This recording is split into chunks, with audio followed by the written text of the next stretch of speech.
SoccerX Connected, day 4, and Jacobs with you. Brought to you by Teamworks. We'll hear more from them in just a moment. Our theme is commercial marketing and broadcast. We're giving away a signed shirt as well. We've done this all week. So if you'd like to be in the mix to win that, all you've got to tell us, because our presenting partner today is Teamworks, is which two players simply work together. That might be from your current club. You could go back in history or get creative and pick two players that actually haven't played together but would make good teammates. Thanks to Ollie Slape, who's been in contact via Twitter. That's at SoccerX for me. The best two teammates are Rooney and Ronaldo at Manchester United. Look at what they achieved together and the connection they forged. And Ross Auer says it was a joy to watch Zidane and Ronaldo, the R9 Ronaldo, the Brazilian, of course, during their time together at Real Madrid. Hashtag SoccerX Connected if you would like to enter. Once again, all I need from you is two players that just work together, whether they are fictional and never actually played together. Maybe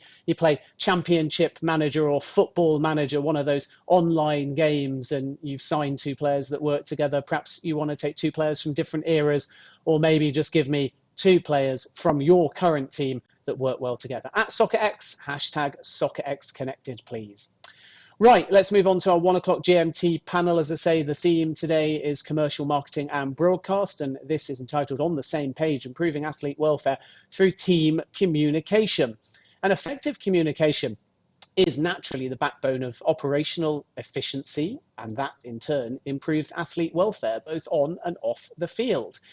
Internal communication strategies have changed dramatically over the course of the last year or so, partially because of COVID-19, but also leaning on new technology in order to fill information gaps and sustain team culture and morale. So have all of these strategic changes set the stage for a new standard of team communication? To discuss, we're delighted to welcome back one of our speakers from yesterday, Mike Jacobs, the GM of Nashville. Alongside him, we have Sam Zapatka, the men's national team administrator at the United States Soccer Federation. Conor Barry is representing Wolverhampton Wanderers. Good win for them against Arsenal a few days ago. He's the deputy head of football administration. And your moderator is from our presenting partner of the day, that is Teamworks, and their president of global market is Mitch Heath. Mitch, it's over to you. All right, thank you, Ben. Well, I appreciate everyone at SoccerX and all the work done to coordinate and put together this opportunity to talk with the audience today. Especially appreciate our three expert panelists here and their willingness to weigh in on a critical but often overlooked topic, communication. When we look at teams across the world, clubs at the elite level all the way down to the youth level, right behind their operation is how well they communicate together, how well they stay on the same page. And so that's what we want to dive into today. Conor, I'm going to kick it off with you if that's all right. Let's talk about the last year. It's been a crazy year. There have been a lot of new constraints imposed. And, I think you'd all agree that communication has been essential throughout the history of sport.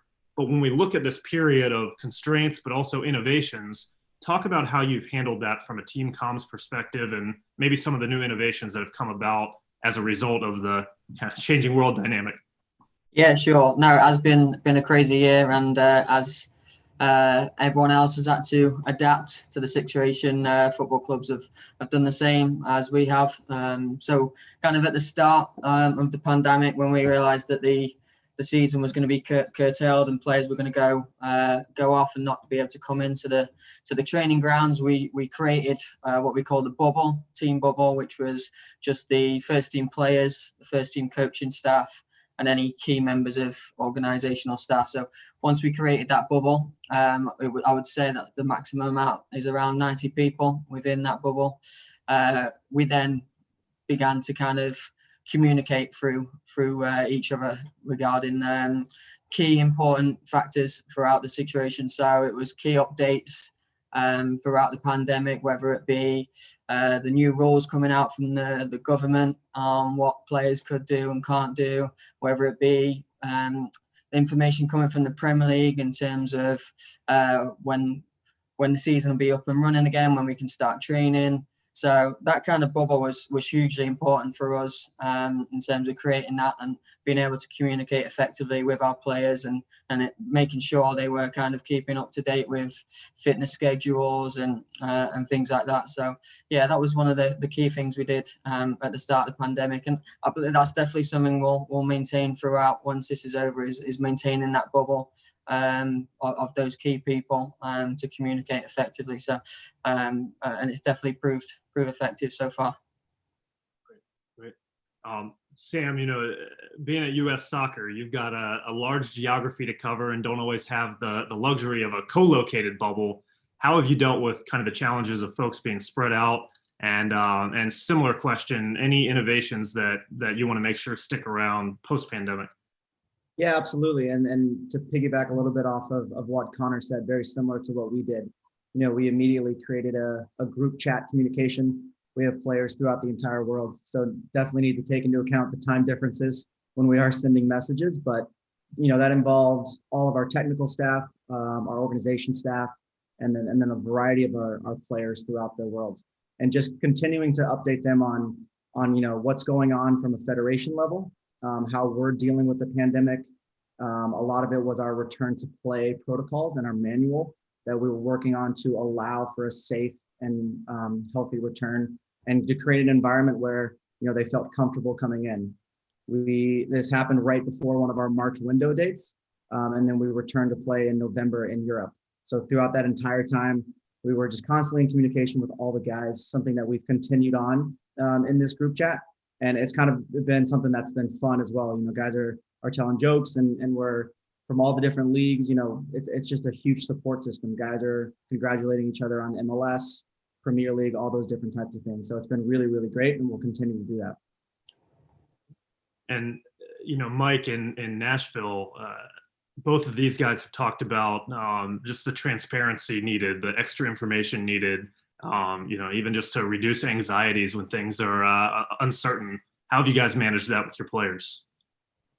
This pandemic has changed how all of us do business, probably forever. And, good or bad, right or wrong, to have to deal with, a global pandemic or catastrophe like this, I think it tests your mettle about not only what kind of leader you are, but how effective a communicator you are as a group. And, when you have at times staff working remote, the idea of regular, steady contact, whether it's through Zoom calls or emails, whether it's through WhatsApp groups or, using platforms like Teamworks, I think it created opportunities for us to keep everybody not like LinkedIn and connected, but it kept everyone to kind of feel like, that they were included, that there was an inclusive process, and, and keeping everybody engaged is really important. And, both Conor and Sam talked about being in bubbles.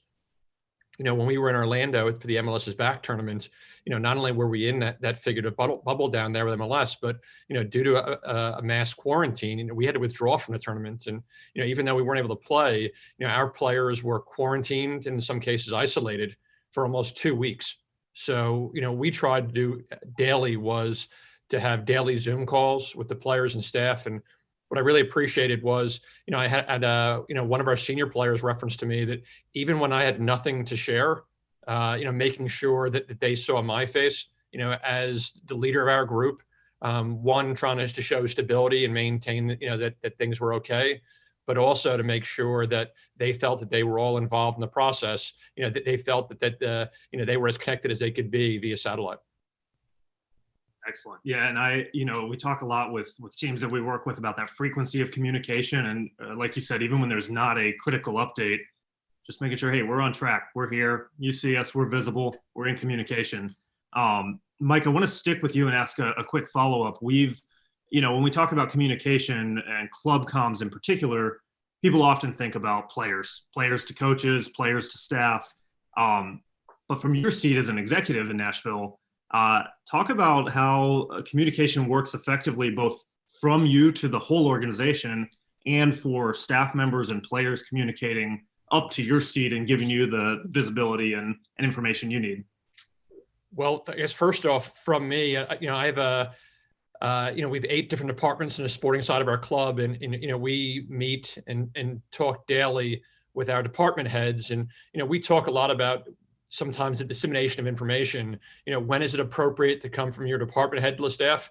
And when is it important to come from the chief executive, sporting director, or general manager? And, for me, I try to take a really global look at the idea of our guiding principles for our club. And, what I think tried to adopt during the course of the pandemic was a lot of storytelling, at least once a week, whether it was an email or a Zoom call, in some ways, maybe trying to call out somebody for not necessarily doing something poor, because so often you think about negative reinforcement, when people are called out, it's for making a mistake. So often during a pandemic, we try to kind of call somebody out for not only doing something well, but for their ability to adopt maybe one of our guiding principles or a mission. Because I think it helped kind of tell a story from the standpoint of, by following these guiding principles, you're going to find success whether you're together or remote. And, I think by doing that, not only did it help tie maybe like the NSC way, which is our guiding principles, with our staff, but it also, I think, developed good buy-in from the fact that we were acknowledging things people were doing, whether we were all together or, apart via satellite.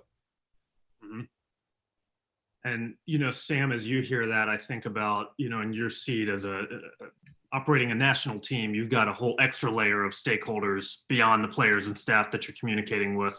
How have you managed keeping some of those maybe next tier parties or executive parties informed? Yeah, and I think going back to what Mike said, a lot of it is just engagement, right, and constant communication, and like you said, we've seen what communication works and what doesn't work, especially in this pandemic, and just the constant engagement of what are we doing moving forward. One of our guiding principles for our men's national team is have a plan, make a better plan, and I don't think that could be more important in our line of work now. And it's a constant Zoom call, email, text message, anything to say, hey, listen, things have changed. This is what we're doing, but we're still overseeing everything with the forefront being what our values are and how we're going to achieve these goals. Yeah, and I love, as I'm hearing you guys, this kind of balance you're striking between core values and staying true to who we are and the culture we want to build, while at the same time making sure we have really efficient operational communication, really strong visibility. Sam, something you said in your previous answer was that you wanted to make those group chats fun, and it wasn't just logistics, it was also team building, morale building. Conor, I'd love to hear how you struck that balance at Wolverhampton of, again, visibility, operations, but fun, team culture, team morale. Yeah, of course. Yeah, it was massively important to make sure the players' morale was always up and high and boosted, and making sure things at home were great for them, and that constant communication was great in terms of, so some of the key kind of components we used were just feel good stories, circulating feel good stories to the players that would make them feel great. So whether that be a player, a new birth of a player's child, so putting that out there on a group chat and getting the congratulations. Or a good example was so the Premier League set up a FIFA tournament for all, one player from every Premier League team throughout the pandemic, and there was a tournament, so a knockout tournament, and thankfully for us, at the time we had Diogo Jota played for us, who was a very good FIFA player, and he got all the way to the final. And what we would do is we would put the videos out there on the group chat for the whole club to see, watch him play in the games. Even though there was no games on the TV at the moment, it was actually good for the players to see their own player participating in a FIFA tournament. And then off the back of that, there was obviously a lot of good banter and congratulations when he actually he beat Trent Alexander-Arnold in the final of the FIFA tournament. So just things like that help boost the morale and keep things high in a difficult time. Excellent. And that raises a point to me that's been on my mind recently, and I'll pitch this to all three of you guys. Players naturally, and staff as well, coaches, have a concern with privacy, as they should, right? They're high-profile individuals. Some are prolific on social media. Some like to keep more of a private life. Obviously, as teams, you guys have information on players that you don't want getting out to the general public, or parties that shouldn't have their eyes on certain information. As you've increased communication, as you've spun up group chats, as you've tried to share pictures of family members and new children being born to increase morale. How have you balanced the need for extra communication with the need for continued privacy and security of information? And maybe Conor, I'll stay with you, then we'll go to you, Mike, and then you, Sam, if that works. Sure. It's just keeping kind of that bubble to the relevant people, and not expanding that to extra parties that don't necessarily need that information. So whatever we're circulating, just making sure if it's private and confidential, it's remaining within that group and it doesn't go externally. And then there's obviously softwares and apps that we use to make sure any private information doesn't get kind of exposed externally. So we make sure we do everything we can to make sure the players' privacy and security is one of the key priorities throughout. Mike, anything new you've introduced or different approaches to player privacy? What was interesting during the pandemic was, Conor mentioned earlier, fans watching FIFA games because there are no matches on television. And, what I appreciated on, the commercial side of the club was how do you engage fans at a time when there's no matches on Saturdays, So absolutely can appreciate trying to have our players be that much more thoughtful and mindful about sharing things that they can do. And, I know Sam's got a number of players with the senior men's team. One of ours, Walker Zimmerman, who plays with them, is very active, not only on social media but also with gaming. And I think fans want to be able to see how human the players are, and I think to be able to see guys like Walker Zimmerman or Christian Roldan play video games together, for fans to be able to get some insight into how players are coping with a global pandemic, whether it's things they do at home with their families or their pets, workouts that they're doing, be able to share stuff like that. I think there's got to be a balance that you strike with being able to relate to the fans and keep them engaged, being able to show how human the players are and how they're coping with something like that, while also maintaining their privacy. And, for us, another point Conor mentioned, I think looking at when we're disseminating information as a group, who has to be, on those, Teamworks emails or Zoom phone calls, and then looking at, who's comfortable, independent of that, with sharing some of the things that they do in their own time. And Sam, for you, and an additional challenge for U.S. Soccer, thinking about youth players, right?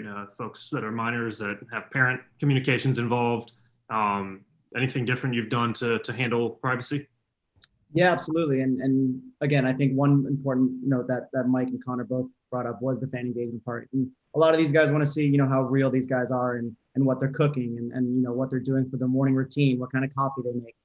And for the youth side, what we've really tried to do as well is engage them with some of our senior national team players. So on the U14, U15 boys side, we've had conversations with some of our senior team players, at their homes and whether it's overseas or domestic based players. One thing for us in regards to privacy, definitely comes with how, handling COVID.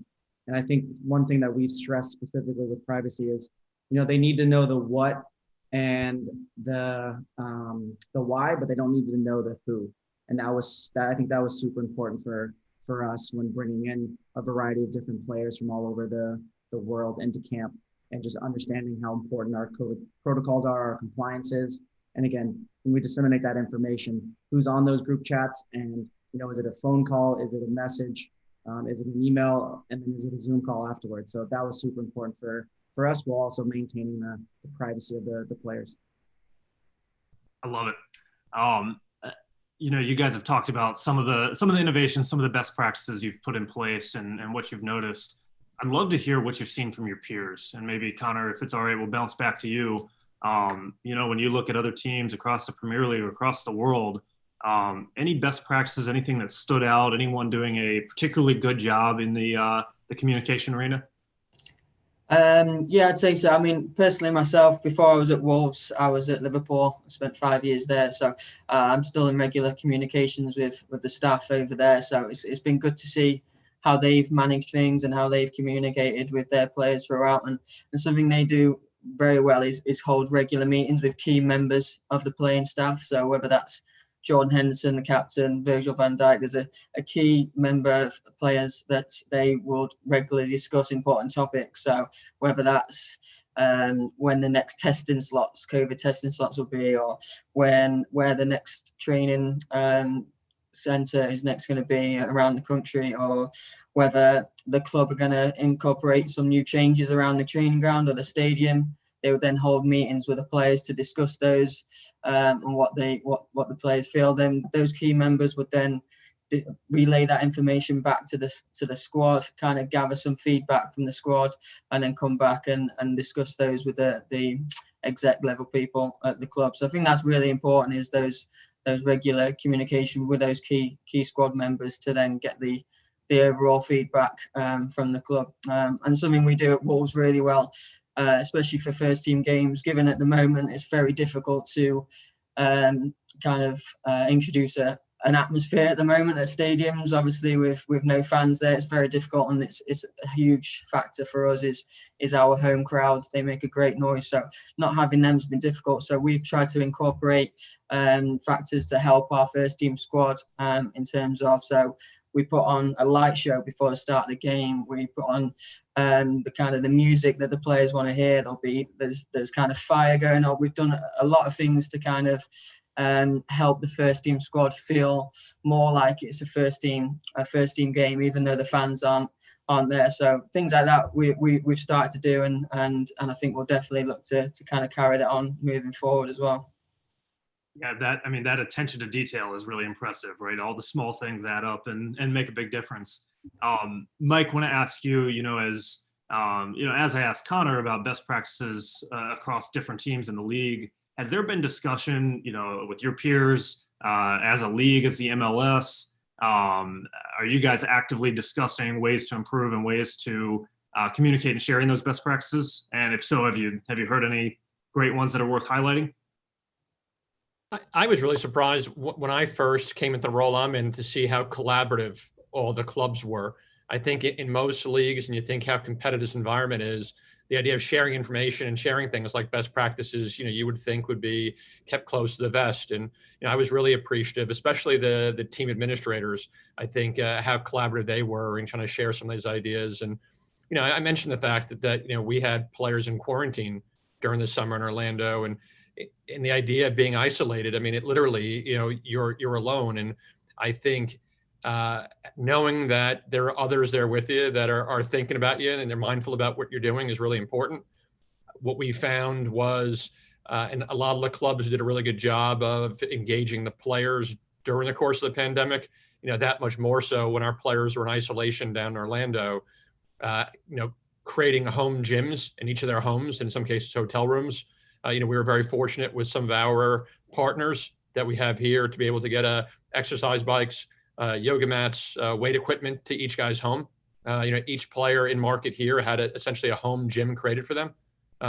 We had, and again, as far as adopting best practice from other clubs, our performance staff, John Ireland, our head performance coach, and Stephen Mason, our strength conditioning coach, they would put on regular workouts with the guys on a daily basis. What was great was doing it on Zoom. You could see each other while you're doing it also. To hold a level of accountability. And again, at a time where you are kind of isolated, I think it's encouraging to kind of be able to see your peers as well, and found that was really beneficial. The other thing I thought for our academy, and dovetailing off something Sam said, so that was really important in regards to looking at best practices around our league as well, finding a way to engage youth players and academy players in our club. The fact that so many of them are so young and immature psychologically and emotionally to go through something like this, even with their home, with their families, to be able to appreciate that what they're going through, everyone's going through it. This pandemic was indiscriminate. No matter what you were doing to be vigilant and take care of yourself, it could still infect you. And I think to have, weekly Zoom calls with senior players from our club, players that they've watched on TV who now kind of came essentially in the living rooms to talk to them,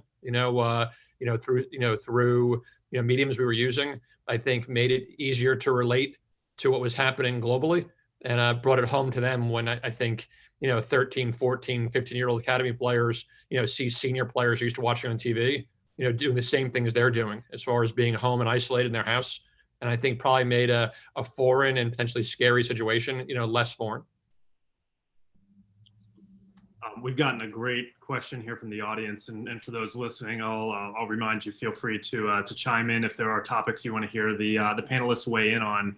Sam, I'll pitch this one to you. We had an audience member raise, that you all have talked about frequency of communication and having a regular cadence of communication, but they raise potentially the opposite problem. Is there a danger of over communication? And they asked, during the COVID breaks in play, especially, was it hard to find a balance between too much versus not enough contact, and with the players and with the staff? Yeah, absolutely. I mean, you have to be cognizant of everyone's time, and everyone was going through something different, right? And it was important that we understood that. And I think in our group chat, you can kind of get lost sometimes with people who are naturally going to speak up more and whatnot. I think just the biggest thing was support. When we noticed that there was maybe a little bit of a lull in the group chat, or we had been doing too much, maybe to scale it back a little bit.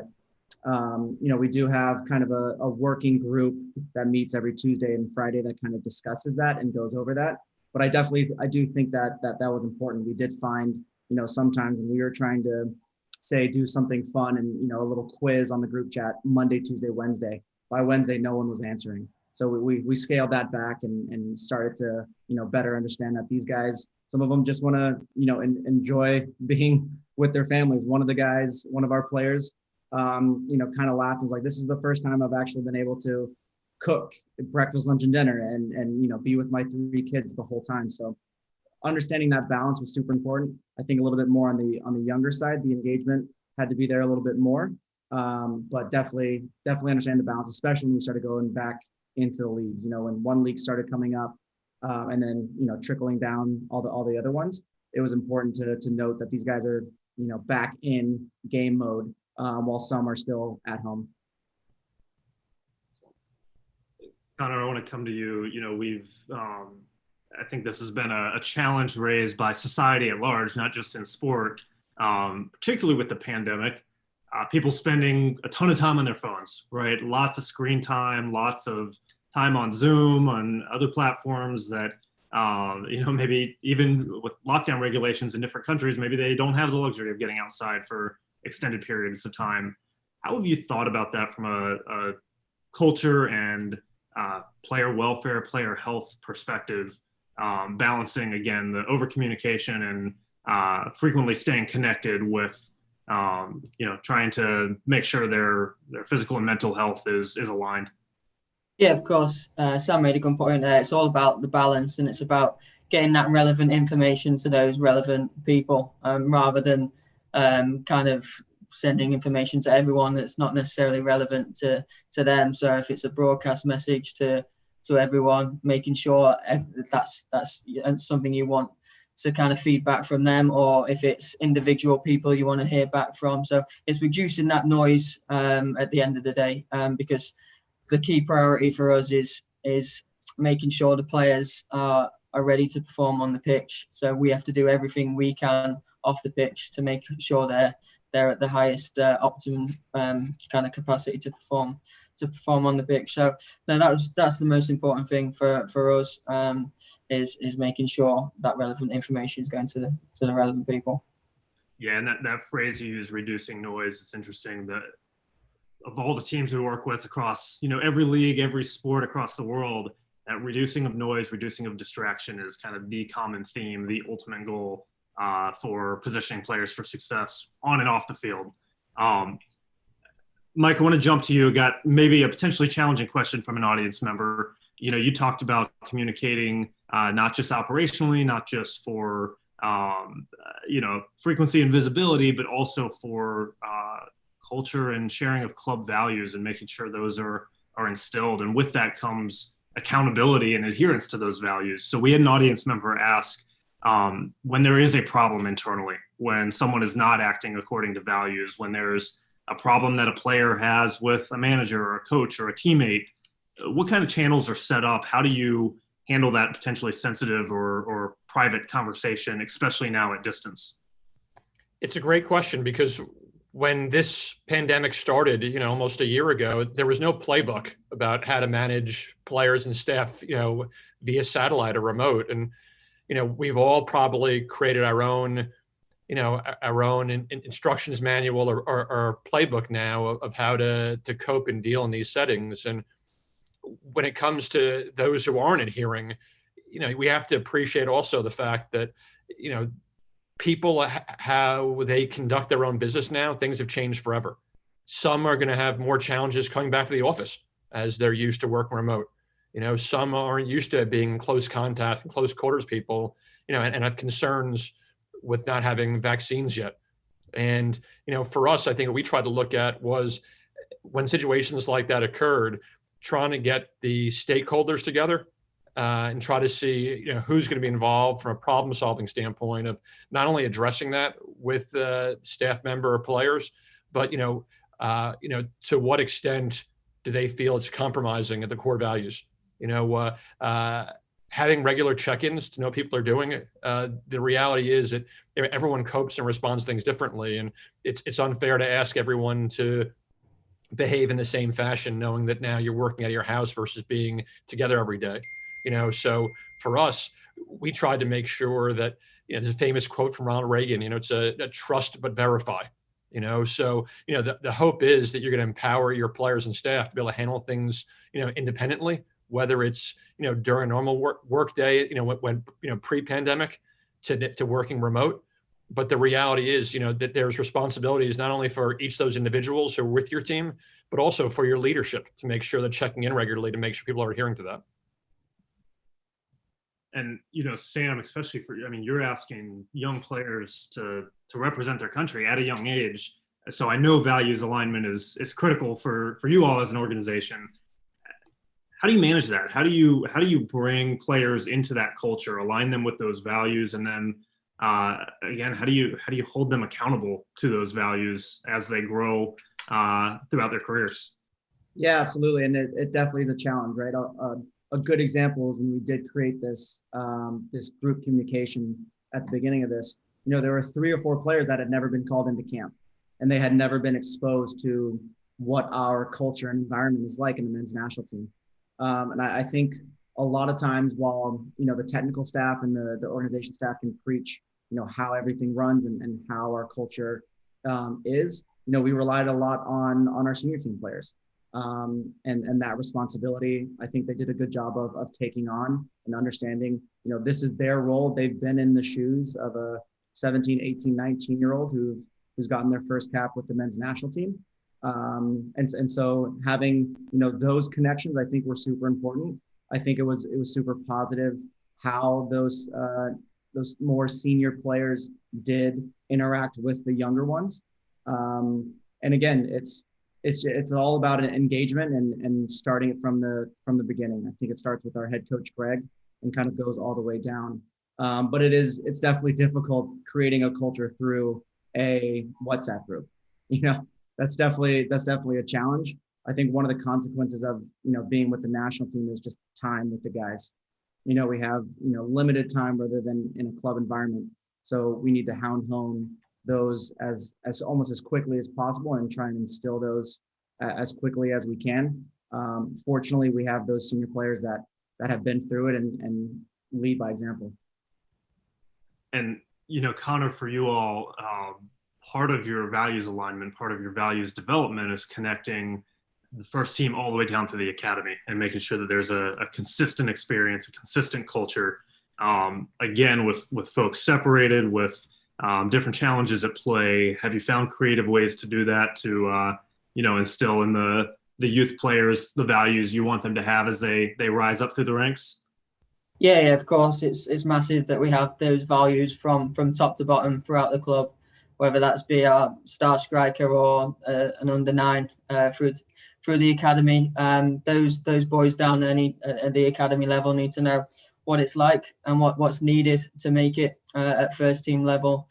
So we do have kind of regular communication with our players. Conor Cody, our captain, did a group chat, a Zoom chat with all our academy, where he answered a number of questions from each of the players to kind of ask a number of things, how he was dealing with the pandemic, along the lines of also what it's like to play in the first team and some of the biggest games he's played and things like that. So kind of bridging that gap between academy and first team can be difficult at other clubs, because sometimes we're on different sites and there's not that regular communication.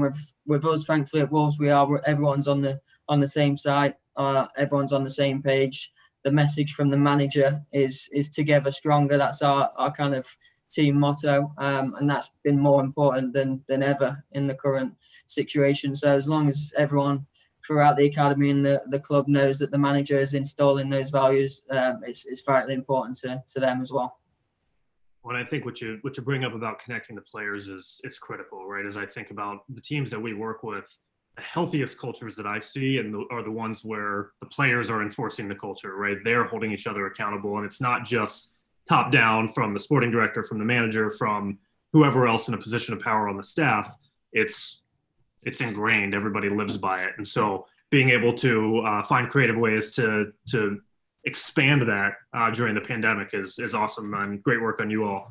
I want to ask you guys a little bit of a challenge question here, and Mike, I'll come to you first. I want to hear what went wrong, right? We've talked about best practices and good ideas and good innovations, but surely you had ideas that fell flat on their face, or as you've looked at other teams, and I won't ask you to name names, but where have you seen communication break down or some of those challenges not be able to be met? The biggest ones probably come from the idea of telephone tag. And, I think about information being disseminated. How do your players or staff hear from it? Are they hearing from it from the club's leadership for the first time? Are they hearing about it from the media for the first time? Are they hearing about it from, a friend or former teammate in a different team that's trickled down? When it comes to our league, players, learn information from their teammates, from friends on different teams, from the players union. For us as a club, we hear about things from our league office. We heard about things, from, I think about during the pandemic, from league staff, that were down there. And for us, we want to make sure that anything our players heard, our staff heard, they heard from us first. That there's a level of trust and equity built in relationships. And the hope was that they were going to hear information from us. And, I tried to kind of stress early on that unless you heard it from us first, it wasn't true. And, I think the reality is that, sometimes you think about like the idea of telephone tag, what the initial message is, when it finally gets to people, it can get twisted and turned sometimes. So I think it's important to make sure that there's clarity in the message you have. And I think sometimes, Sam mentioned earlier about, learning things as you go. Maybe you start out doing things a certain number of times a day and you scale back. We found was, early on, maybe in that process, waiting too late in the day, too many other things can happen and too many other people can kind of interject before hearing about it from you first. And where you want to respect, especially for players, opportunity to sleep long enough till their bodies recover from the day prior. I think trying to do it early enough so that the first time the players were hearing the information was from us ended up being really helpful. And Conor, we'll go to you and then to Sam. Same question. What pitfalls or dangers should the audience members be thinking about or watching out for in their organizations? Yeah, I think the big challenge for us is when they're in this bubble. It's kind of they're in the environment where they're not necessarily knowing everything else that's going on around them in the outside world. So it's just making sure we're educating the players so that they know exactly what they can and can't do. Because in the UK, it's been well known, we've been in a number of lockdowns during this pandemic. So rules have been pretty strict in what people can and can't do outside. So it's making sure the players are aware of that and they're not breaking those rules, because obviously they've got fans from the outside looking in and making sure that these guys are adhering to the rules. And if they're not, they're obviously held accountable. So it's making sure we're keeping them educated. That's the big thing. That's the biggest challenge, and making sure they're adhering to those rules. So that was probably the biggest challenge throughout. Sam, how about you? Yeah, I'll piggyback on a little bit what Conor said. I think one challenge that we faced in our first camp was, our return to play protocols for our federation were very strict, and it was something that the players that we had come in, they were already used to the return to play in their leagues. So it was difficult to instill what our federation was doing, and we had to hammer home why we were doing it, and a lot of it was just education. it was important that all the information funneled down from us only, and they weren't reading about it, on social media or anything like that. So that the education piece was huge. We did a lot of Zoom calls prior to our arrival into camp, and that we've continued to do. It was funny. One of them, the first one wasn't mandatory, and then we realized very, very quickly that it should have been mandatory because a lot of the individuals weren't on that call, which really just gave the lay of the land of what camp environment was going to look like. So that was super important. And then again, I think what Mike said, just understanding that the information that you hear has to come through us first, because there's so many outside channels that they're getting information from. I want to hit you guys with kind of one other topic around communication. We've talked a lot about the players, the staff inside the club walls, but like you say, Sam, there's a lot of other channels, a lot of other sometimes potential distractions, but sometimes key stakeholders that are a part of the players' lives that need to be informed. I would love to hear from you all how you've managed communication, or if you've managed communication with some of those outside parties, in particular players' partners, parents potentially, even agents or professional third-party contacts. Sam, I'll stick with you for this one, but that kind of next layer of communication, how have you addressed it? Yeah, absolutely. And that was actually something that we included on these mandatory Zoom calls prior to camp, is we invited the family members of our players and our staff. And I think, a lot of our staff actually had their partners on with questions. We have 3 or 4 of our staff members who have young kids. And while we have this controlled environment while we're in camp, leaving that controlled environment back to their household, they wanted to ensure that it was just as controlled as it was when we were inside. So we had those conversations a lot with, the wives of all of our staff members, and understanding that when they go home back to their 2-year-old, that, they're safe and they're healthy, and how we're going to do that. So that one was really important. And that was just, again, including them in this culture that we're creating, right? We're all in this together, including, those individuals outside of our actual player pool and technical staff. And Mike, and then Conor, how do you think about that? And not just during pandemic times, but what's kind of your strategy around that next layer of communication? You look at the role that guys like Conor and Sam play at their clubs. For us, our administration department is vital for that connectivity. And, we have in our administration department a player care manager, Erin Mishu, who is responsible really from the second that we acquire a player via transfer, via loan, through the draft, to help that person when they first arrive, help them get settled in our market, and whether that's helping them find a home, a bank account, if they're international, social security number, to making sure that once they settle, that their families settle as well. There's the old adage, like, if mama's not happy, like, nobody's happy. So for us, it's an expansion team this last year where we had 30 new players, descend into Nashville. The hope for us was to make sure that before we started our preseason, that each of those players, not only did they have a home set up and their payroll set up, but that their partners were also settled. And whether that was helping them get acclimated, helping them with employment, they needed assistance with that. The idea of making sure that the partners, spouses, their children, that they were settled as well. And I think Erin's done a really good job of helping that connectivity. And you see it on match day when families turn up, when they're in the lounge after a game. You see it in general when it comes to things like Zoom calls, and you see, spouses and children involved as well. And again, I think when the families are happy, there's less distractions for the players. You mentioned, before, as a kind of a theme about trying to cut down the noise around what happens. And to me, I think if families are settled, then the players can concentrate on football. Mm-hmm.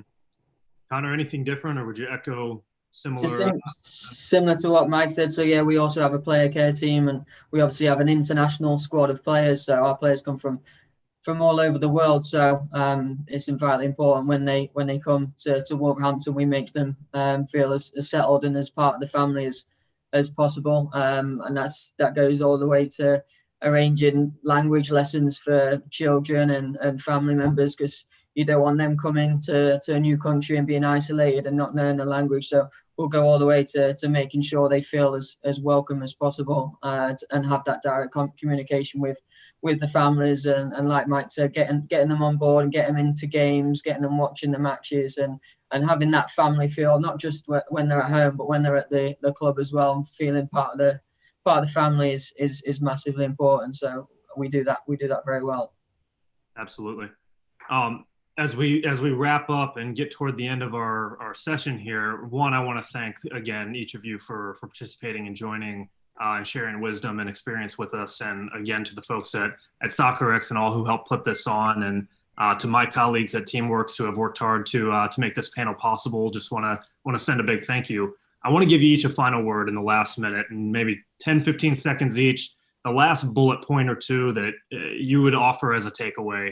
If you're summarizing the session for the person putting the final notes in the audience in their notebooks before we wrap up, Conor, Sam, and then Mike, I'll give you the final word. What would you say? Yeah, I would just say similar to what our motto is everyone together is stronger. So it's just having that mentality that as a pack we're better. So just maintaining that for everyone's organisation rather than being individuals. We're much better as a team.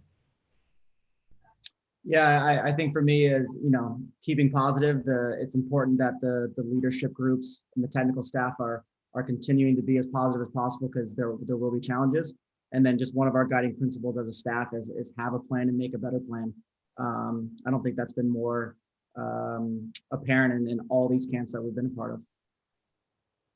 At a time where so many of us are working remote, being able to use resources like Teamworks, like WhatsApp, like Zoom calls to create connectivity at a time like this is as important as ever. Excellent. Well, again, thank you to all of you. Thank you to the folks at SoccerX. We will send it right back to the studio.